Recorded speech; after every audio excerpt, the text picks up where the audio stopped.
ممكن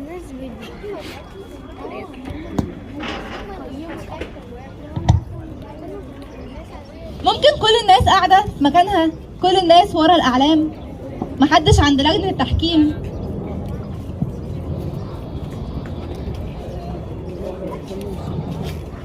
عاملين لجنة التحكيم. احنا دلوقتي الوقت خلص، محدش يلمس أي حاجة. أستاذة سماح، الوقت خلص.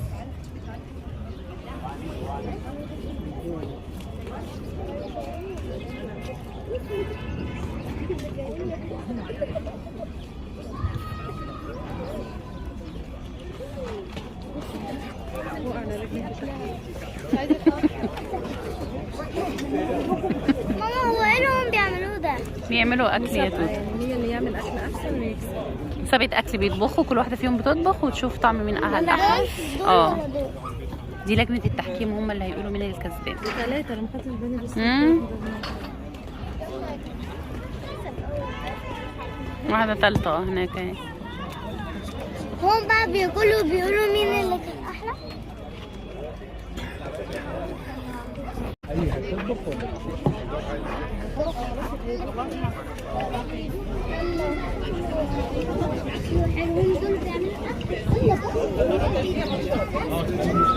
طيب تسلم ايديك. توم زيادة كتير قوي، توم. فالتوم مع الشوربة يعني شنة يا ابني زيادة قوي، يعني عارفة لو كان أقل من كده وكانت هي أتقل شوية صغيرين كانت هتبقى حلوة جدا. تسلم ايديك، حلوة قوي.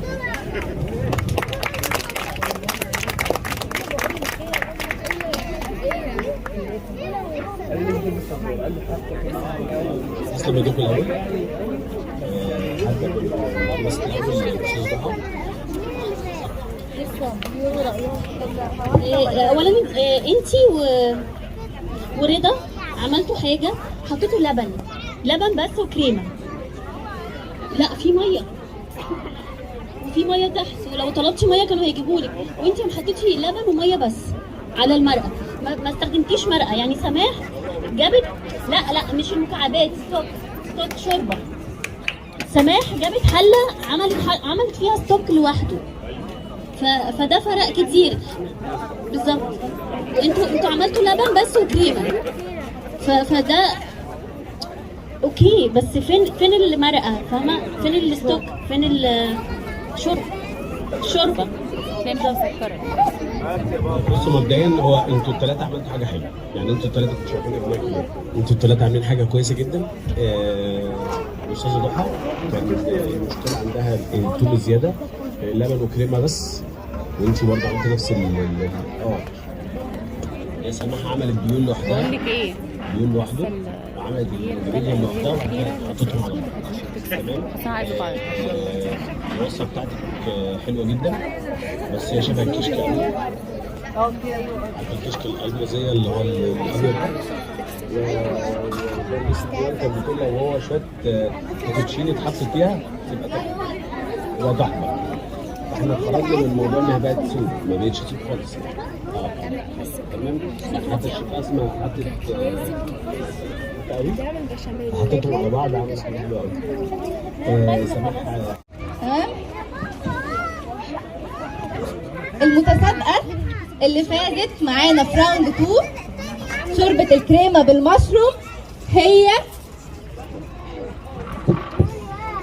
سماح.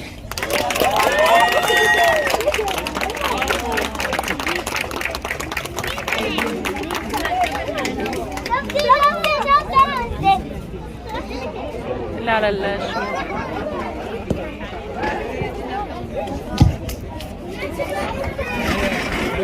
ايوه بقى على كنز يلا يلا عشان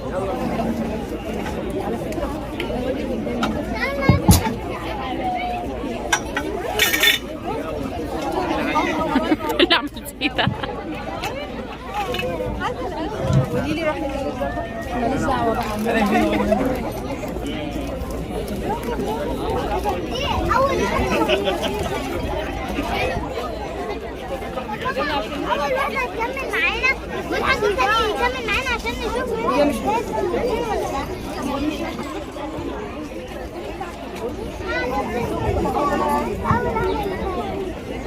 أستاذة رضا وأستاذة ضحى هيروحوا يستلموا الجوائز من الناحية التانية.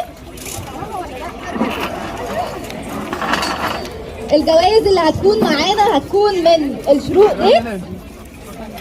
دي تمور الشروق هي شركة مصرية متخصصة في تصنيع مجموعة متنوعة من أصناف التمور. وأزاهير هي أول مزرعة متخصصة في زراعة وإنتاج الزهور الطبيعية الطازجة قابلة للأكل. وآخر سبونسر معانا هيكون ريف، هو شركة أردنية متخصصة في صناعة خبز صحي عالي الجودة خالي من السكر المضاف والمواد الحافظة والملونات. شايفة اقعد ايه ده؟ اقعدي على رجلي، ما تزعقش. اقعدي جنب توته يعني.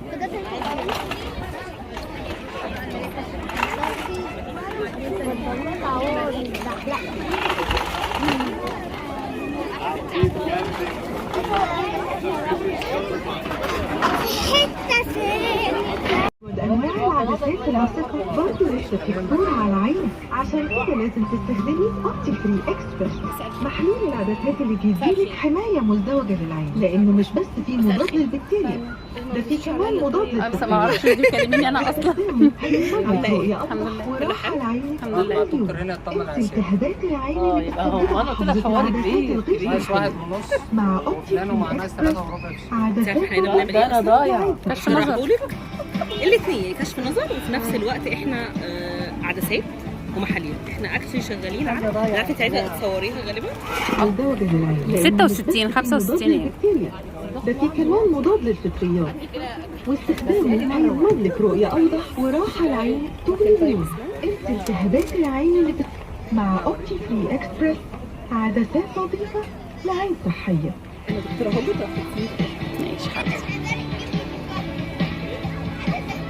عدسات اللاصقة برضه لسه بتدور على عينك، عشان كده لازم تستخدمي اوبتي فري اكسبرس. محلول العدسات اللي بيديلك حماية مزدوجة لأنه مش بس فيه مضاد للبكتيريا، ده فيه كمان مضاد للفطريات، واستخدامه هيضمن لك رؤية أوضح وراحة العين. نضاره في العادي يعني في اللي هو العادي وهي قاعده عادي في العموم وهي خارجه بس في الاول لما تعملهاش لسه الدنيا هاديه خالص. لسه في الاول صحية. يعني كان معروف نعمل تشيك اب كل سنه. ما بتنزلش بين يوم بس لأنه مش بس فيه مضاد للبكتيريا، ده فيه كمان مضاد للفطريات، واستخدامه هيضمن لك رؤية أوضح وراحة العين طول اليوم. انسي التهابات العين اللي بتسببها حفظة العدسات الغير صحية. مع اوبتي فري اكسبرس عدسات نظيفة لعين صحية.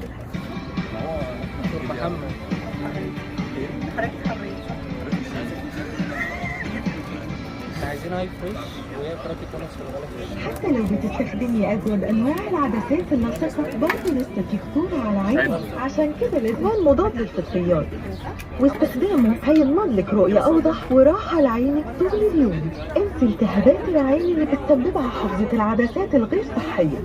مع اوبتي فري اكسبرس عدسات نظيفة لعين صحية.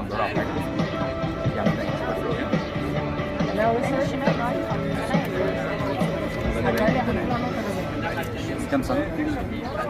حتى لو بتستخدمي أجود أنواع العدسات اللاصقة برضه لسه بتدور على عينك، عشان كده لازم تستخدمي محلول العدسات اللي بيديلك حماية مزدوجة لأنه مش بس فيه مضاد للبكتيريا، ده فيه كمان مضاد للفطريات، واستخدامه هيضمن لك رؤية أوضح وراحة لعينك طول اليوم. انسي التهابات العين اللي بتسببها حفظة العدسات الغير صحية. مع اوبتي فري اكسبرس عدسات هو زمان انا كنت لعين صحية جدا وقال لي مفيش حاجه ان انا يعني اصحابها قررت ان انا اشيلها مفيش عمليه يعني. هو حاليا في بس عمليه كبيره مش محتاجاها. يعني في اصلا حتى لو الكلام ده من زمان قال لي خليكي بقى مع مرور السنين كنت برضه لسه في خطورة على عينك، عشان كده لازم تستخدمي اوبتي فري اكسبرس. محلول العدسات اللي بيديلك حماية مزدوجة للعين، لأنه مش بس فيه مضاد للبكتيريا، ده فيه كمان مضاد للفطريات. بس انا الجسم الزجاجي يا دكتور